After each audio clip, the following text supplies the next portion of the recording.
India's naval might has impressed ASEAN nations even as China's aggression threatens to spark a major conflict. Southeast Asian countries are strengthening their maritime defense capabilities in strategic cooperation with India now, including the BrahMos missiles, Akash air defense, and soon Indian aircraft carrier manufacturing expertise to guard against CCP threats in the South China Sea. Indonesia is scrambling for ways to domestically manufacture an aircraft carrier, and for this, Jakarta has now reached out to India. Indian Navy operates 2 aircraft carriers currently in the vast Indian Ocean, and the indigenous INS Vikrant has impressed Indonesia. The island nation is seeking India's expertise in manufacturing domestic aircraft carriers, an interest conveyed to the Indian side by senior officials from Jakarta in recent meetings. So will India help Indonesia build an aircraft carrier?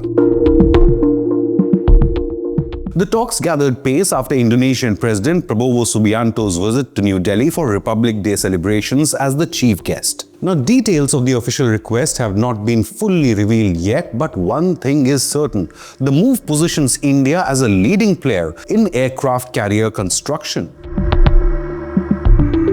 To bolster its naval capabilities, Indonesia is looking at India's assistance in the overall design philosophy, from hull form to structural engineering of advanced aircraft carriers. India could share its experiences on construction experiences, capabilities, and construction timeline, especially after the success of the indigenous INS Vikrant. While the LCA Tejas and Russian MiG-29s have operated from IAC-2 already, the Indian Navy, though, is still awaiting the arrival of the Rafale marine fighter jets from France. It was a historic moment for India as INS Vikrant, India's first indigenously built aircraft carrier, was commissioned back in 2022, boasting 76% of India-made components. The 45,000-ton vessel is 262 meters long and almost 60 meters wide and has the capabilities to hold 30 fighter jets and naval helicopters. Prime Minister Modi lauded the development back then and said, quote, "With INS Vikrant, India has joined the list of countries which manufacture huge aircraft carriers with indigenous technology.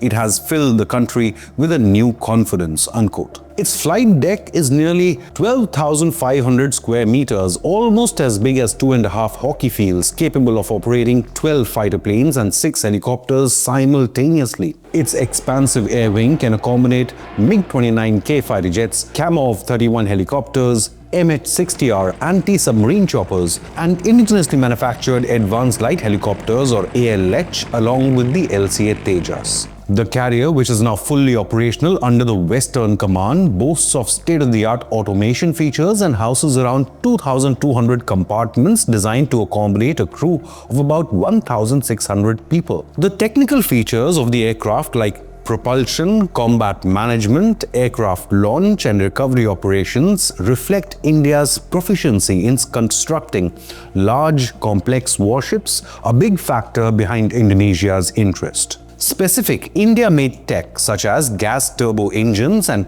future electric propulsion systems has ignited the attention of Indonesian camp. India's expertise in aircraft handling on deck, along with significant strides made in developing indigenous radar, communication, and control systems, is likely of key interest as well.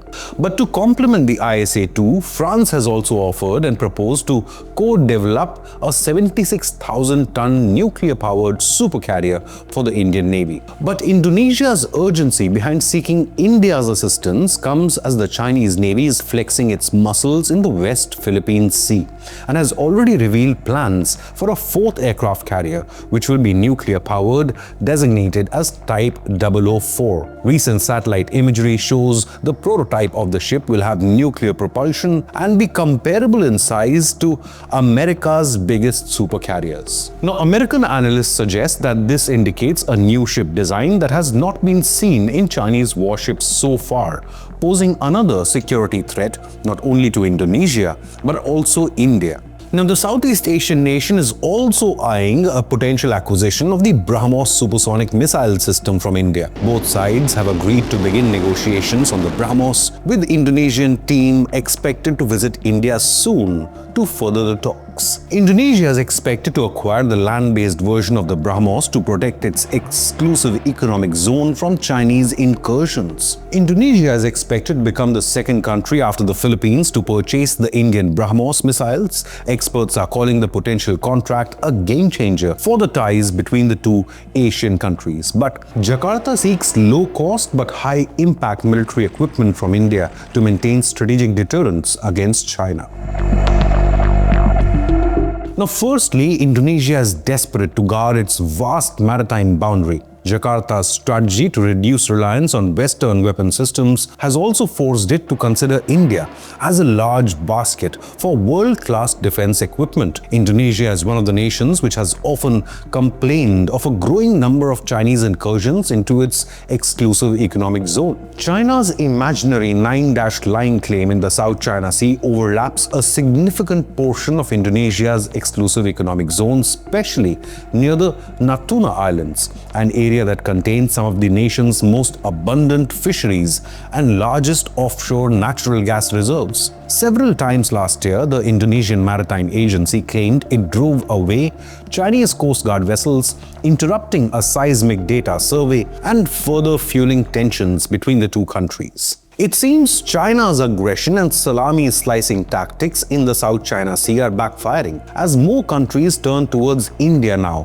for major defense deals. Vietnam and the Philippines, along with Indonesia, have all dared to warn China. India's ship-killer BrahMos cruise missile has become the most sought-after weapon to guard against the Chinese naval threat. On top of that, Indonesia's interest in Indian aircraft carrier building capabilities signal another avenue for further collaboration. Currently, the United States leads with a fleet of 11 supercarriers consisting of the USS Gerald R. Ford class, which is undoubtedly the biggest and the most technologically advanced aircraft carrier in the world. That is followed by China with 3, and then India, UK and Italy with 2 carriers each. Asian countries too are racing to catch up, like Japan and South Korea are also racing to project power at sea with new carriers.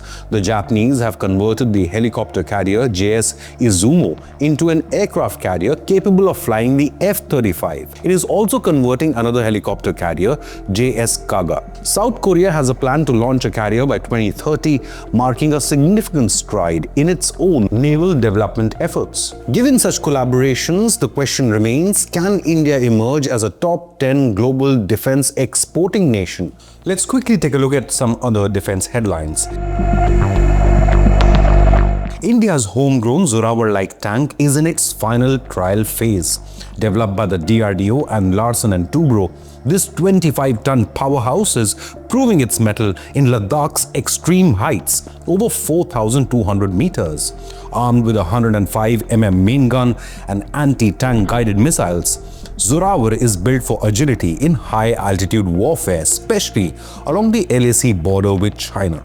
If successful, it will bolster India's firepower along challenging terrains. India's very own fighter jet, the Tejas Mark II, is incorporating several radar-absorbing materials and design features to reduce its radar cross-section. It features polyurethane-based radar-absorbing paint from the DRDO and Adrishya RAM paint from CSIR, offering up to 90% microwave absorption. Advanced composites, twisted air intake ducts, and strategic wing edge alignment further enhance its semi-stealth capabilities. Leave a comment with your opinion, hit the like button and subscribe to Inconnect News.